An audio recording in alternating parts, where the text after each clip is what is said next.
AP has a full line of feed storage and delivery systems, feeders, ventilation, and environmental controls. Mark Hayden is the director of swine sales and the Sioux City warehouse, and he joins us to talk a little bit about the AP load cells.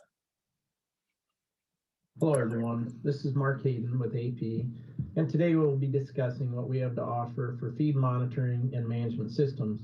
AP has over 20 years of experience in measuring and reporting feed inventories, and so today we kind of want to do a quick overview of the different products that we have available. At the heart of our feed management system is the load bar assembly. Load cells have been around for many years and are definitely a proven method of accurately monitoring the weight of the feed in the bin. When we started our development process about 25 years ago, we looked at a lot of different potential solutions, and a lot of those relied on the feed leaving the bin in a uniform manner. And we didn't need very much time to realize that that was not going to work very well. Feed, as it flows out of bins at sites, comes out very unpredictably and very unevenly. So we circled back around to the load cell design. In the picture, you'll see the load cell that we've had for a number of years. It is a very effective tool. No matter how the feed flows out of the bin, we're still measuring the weight, and it gives us a very accurate picture. And through our years of development and refining the product, we will have a load cell coming out this spring that will be accurate to about a 1% plus or minus accuracy level. And also a new feature that we'll have this spring is a pre-calibrated load cell, which means that we no longer have to deliver a full bin of feed to the site to do a full calibration. The bars will be pre-calibrated and eliminates that very cumbersome task of having someone at the site, having the feed ticket, having to fill the bin completely. So that is a huge technological advance that we will be coming out with this spring. The system can be adapted to almost any bin that's out there. We use the existing anchors, so if you're doing a retrofit or a new site, either way, it adapts very easily. When the load cells are installed, we're only raising the feed line anywhere from 3 to 4 inches, so has very minimal impact on the installation at the site. Now I just kind of want to go through some of the components and the options with the system. And this is for our FEEDLINK system. We'll talk about connecting the load cells to edge at the end of the presentation. So for now, these next items are going to be all of what's incorporated into our FEEDLINK system, which is a package that can be put on a new site, but it also is a great retrofit. No matter the type of ventilation, the controls that you have, these components can be added to the site and give you real-time data and analytics from any production site that's out there. So here's what the display unit looks like. We can mount these on the bin leg, or you can mount them inside the building. A lot of people want to have them in office. And with the FEEDLINK system, we can mount remotely up to 2,000 feet from the bin. If we're going to measure the feed inventory, it's relatively inexpensive, and it's in a big demand for also knowing what the temp and the water consumption is doing at the site. This box can be added to any existing facility. We run new temp probes into the room. We tie into a lot of times the existing water meters. I mean, it does require having a network master to tie all this information together, and we'll talk about that in an upcoming slide. If a person wants to tie their feed systems into the system, that's easily done. We can add our IR sensor into the network if you use our IR2, which is virtually the same as our traditional IR sensor. And if you have our traditional IR sensors, it can be upgraded by simply adding a new lid, and it can put it on the network. And this will allow you to get emails and text notifications about, if there's an issue with the feed line, or if it's run too long, or if it happens to be an alarm. Some of the other components that we have available are wireless modules. Some sites are not designed or adaptable to trenching. Maybe we have sites across the road from each other, across the site. And if we have those situations, we can easily add RF modules that will let us send the information up to a mile as long as we have direct line of sight. Here is the look at the Network Master 2. This is the data collection device that sits at the site. We do require an internet connection where we can plug into the Network Master 2, and that allows all the data to be sent to a cloud and that will give you all of the emails, text, and reporting features that we're going to look at here next. There is an annual fee that goes with the analytics.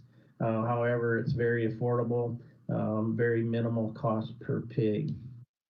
We do have an app. If you put in the network master, everybody has an app for almost everything. So does FEEDLINK, but it will allow you from any smart device, a phone or tablet, to be able to pull up all the information in regard to feed, water, temp at your site.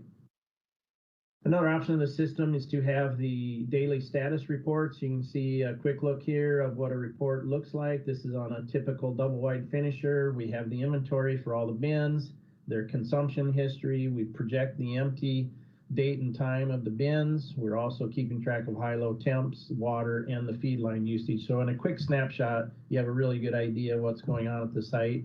If you prefer a graphical view, there's a hyperlink right on your daily status report. Just kind of want to show some of the different graphs that are representative of what we're seeing at the sites. Here happens to be a feed outage, and you can see how the consumption was increasing. We had an out of feed event, and you can see the disruption caused in relation to that. Here is a water spill. So, you know, if you don't happen to catch it on a difference, or different people like to view things differently, sometimes graphs are the best way. And here is very evident that we had a water spill event. Luckily, they got on it very quickly and were able to take care of the situation and not put excess water in the pit. Here's a graph that shows where a group of pigs was sick during the turn. You can see everything was rolling along just fine. Then the pigs got a little sick, went off water a little more, and then a lot. And by catching this early on, hopefully we could medicate these pigs and avoid that major disruption in the pigs. As I mentioned before, we do have the Edge compatibility. All of these features, for the most part, are also available through Edge, but some people do not want the charts and graphs. So without any additional fee, you can get real-time inventory, feed consumption information, and of course, you have your temp and water information that you would always have through an Edge system. But we do offer the analytics through edge.com, so that is another great option. That's all the slides that we had today. We really appreciate your time. If you have any questions, please feel free to reach out to us at any time. Thank you. Mark, that's some great information. It sounds like a really exciting product that you've got there. We do have some questions coming in from producers, but producers, this is your time to send those questions in to us. We'll make sure that Mark answers those. Just hit the QA box at the bottom of the Zoom screen there and shoot us your question. Mark, one of the questions that we have is, what does it take to set up the load cell assemblies, like time, resources? Well, the installation is fairly simple. I mean, I've done it myself, so that should tell people that know me that it isn't very hard. But you know, it's just minimal assembly of the load cell itself, bolting it to the bin leg, using the existing anchors that are there for the bins, and then it's just a lot of wiring, tying the load cells to that display or a junction box, and then routing it into the building. So installation is very easy and not complicated at all. Mark, you talked about the internet connection there at those sites. How much bandwidth is needed for that internet connection? It's very, very little. I mean, any basic internet service will cover what we need for this system. Great. What about maintenance of those systems? What kind of maintenance is required for upkeep? If the system is installed properly to begin with, and if the site conditions are good, which means there's not a bunch of feed laying on the bin pads, there is virtually no maintenance with these systems over time. It's just making sure the wires are not blowing around in the wind and rubbing on something sharp, and making sure there's not a bunch of critters that want to chew on the wires. But no maintenance whatsoever if everything's you know, maintained well at the site. Actually, here in Iowa, with the weather events that we have this time of year and the unique weather that we have throughout the entire year, how does weather impact this system? Does it have any impact at all? Well, you're right. The weather in this neck of the woods, which I'm in Iowa here, but it can be pretty severe in the wintertime, and we knew that going into our design process.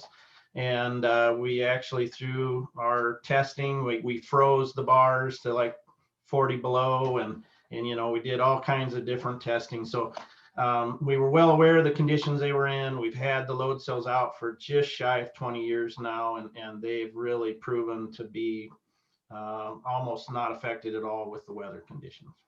One more quick question, Mark. How do producers reach you? The best way to learn about these products and all the AP products would be to go to our website, which is automatedproduction.com. There you'll find brochures, manuals, training videos. If you'd rather speak to someone in person, I'd recommend calling our Sioux City office. That number is 712-239-1011. Thanks, Mark. Mark Hayden, we really appreciate you being with us today. And as always, we appreciate your support of our producers, Iowa Pork Congress, and being an Iowa Pork Alliance member.